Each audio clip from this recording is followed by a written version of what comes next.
ကိုကကွန်ပျူတာတွေလက်တော့တွေအတွက်လိုအပ်တဲ့ software လေးကို download ဆွဲလိုက်တယ်အဲ့ဒီအချိန်မှာကိုက download ကိုဖွင့်ကြည့်လိုက်တဲ့ခါကျရင်ဒီမှာ file ကြီးကအခုလိုမျိုးအဖြူကြီးတွေဖြစ်နေတယ်ပြီးတော့သူ့ကိုနှစ်ချက်ဖွင့်ကြည့်မယ်ဖွင့်ကြည့်တော့လည်းဒီမှာ error ပြနေတယ်ဖွင့်လို့မရဘူးဟုတ်ပြီဒါဘာလို့ဖြစ်တယ်လဲဆိုရင်ကြတော့ကိုယ့်ရဲ့ဒီ laptop ဖြစ်ဖြစ်ကွန်ပျူတာဖြစ်ဖြစ်အဲ့ဒီထဲမှာ raw software မရှိလို့ဖြစ်ပါတယ်ဒါဆိုရင်အခုဒီ raw software လေးကိုဘယ်လို download ဆွဲရမလဲဘယ်လိုအသုံးပြုရမလဲဆိုတာကိုပြောပြပေးမှာဖြစ်ပါတယ်ဒါဆိုရင်ကြတော့ဒီကွန်ပျူတာ software ကို download ဆွဲမယ်ဆိုရင်ကျွန်တော်ရဲ့ဒီ blogspot page ထဲမှာဝင်ပြီးတော့ download ဆွဲလို့ရပါတယ်ဒါဆိုရင် tta.computer.blogspot.com ဆိုတဲ့ထဲမှာဒါဆိုရင်ဒီမှာ download ပြုလုပ်လို့ရမှာဖြစ်ပါတယ်ဒါဆိုရင်ဒီကနေ့ Chrome ဘာထဲမှာရိုက်ထည့်မယ်ရိုက်ထည့်ပြီးတော့ enter ခောက်လိုက်မယ်ဒါဆိုရင်တော့ဒီမှာကျွန်တော်ရဲ့ဒီကွန်ပျူတာရဲ့ဒီမှာ blogspot page ကျလာဖြစ်ပါတယ်အဲဆိုရင်ဒီနောက်ဆုံးမှာရှိတဲ့ software ဆိုတဲ့နေရာလေးကိုသွားလိုက်ပါဒါဆိုရင်ဒီနေရာမှာကိုလိုချင်တဲ့ software တွေကို download ပြုလုပ်လို့ရမှာဖြစ်ပါတယ်အဓိကတော့ဒီနေရာမှာဒီ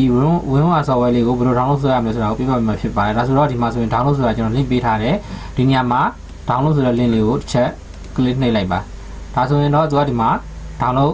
ဆွဲမှာဖြစ်ပါတယ်ဒါဆိုရင် connection ပေါ်မူတည်ပြီးတော့နည်းအချိန်လေးပေးရနိုင်ပါတယ်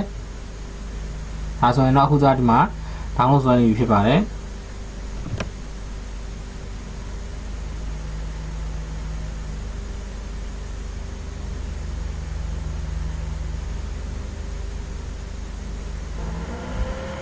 ဒါဆိုရင်ဒီနေရာလေးမှာ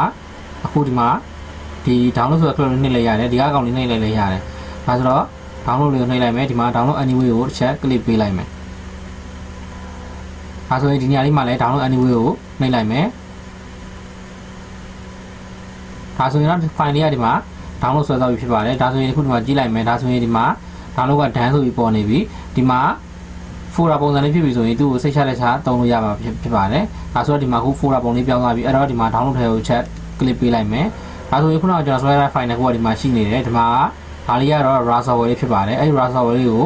install လုပ်လိုက်မယ်ဆိုရင်ဒီဘက်က file ကအသုံးပြုလို့ရသွားမှာပဲဖြစ်ပါတယ်ဒါဆိုတော့ဒီကောင်ကို right click ထောက်မယ်ဒီမှာ run administrator နှိပ်လိုက်မယ်ဒါဆိုဒီကောင်ကိုအခု run ပေးလိုက်မယ် run လိုက်မယ်ဒါဆိုရင် install နှိပ်လိုက်မယ်ဒါဆိုရင် raw က install ဖြစ်သွားပါပြီဒါဆိုရင်ဒီမှာဒါကို okay ပေးလိုက်မယ်ဒါဆိုရင် done နှိပ်လိုက်မယ်ဟုတ်ပြီဒါဆိုရင်အခုလိုမျိုး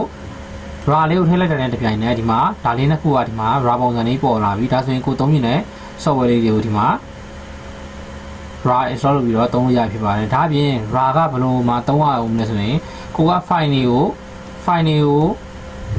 ပို့ချင်တဲ့အခါမျိုးမှာဥပမာ Viber တွေပါရဲပို့မယ်ဆိုရင် file တွေကတချို့ file တွေကပို့လို့မရအဲ့ဆိုရင် raw ချုပ်ပြီးပို့ပြရတယ်အဲ့ဆိုရင် raw ဘယ်လိုလုပ်ရမလဲဆိုရင်ခုနကဆွဲထားတဲ့ဒီမှာဒီ software လေးနှစ်ခုကိုယူလိုက်မယ်ပြီးဆိုရင်ဒီမှာဥပမာကို raw ချုပ်မဲ့ folder တွေကိုထည့်လိုက်မယ်ဒါဆိုရင်ဒီကောင်လေးခု raw ချုပ်မဲ့ folder တွေထည့်လိုက်ပြီးဆိုရင်ဒီကောင်ကိုဒီ folder raw ပြုလုပ်မှာဖြစ်ပါတယ်ဒီတော့ဒါကို right click ထောက်မယ်ပြီးဆိုရင်ဒီညာလေးမှာဒီမှာ add to ဒီမှာကိုယ့်ရဲ့ဒီမှာပေးထားတဲ့ software ရဲ့နာမည်ဒီမှာ right click ထောက်ကြည့်လိုက်မယ်ဒီမှာဆိုရင် add to ဆိုတဲ့နေရာမှာဒီမှာ software ဆိုပြီးတော့ဒီ folder နာမည်ပေးထားဖြစ်တဲ့အတွက် software raw ဆိုပြီးပေါ်နေပါတယ်ဒီကောင်ကိုအခု click နှိပ်လိုက်မယ်ဒါဆိုရင်ကြတော့ဒီ folder လေးကလည်းအပြင်မှာကျန်ခဲ့မယ်ဒီမှာ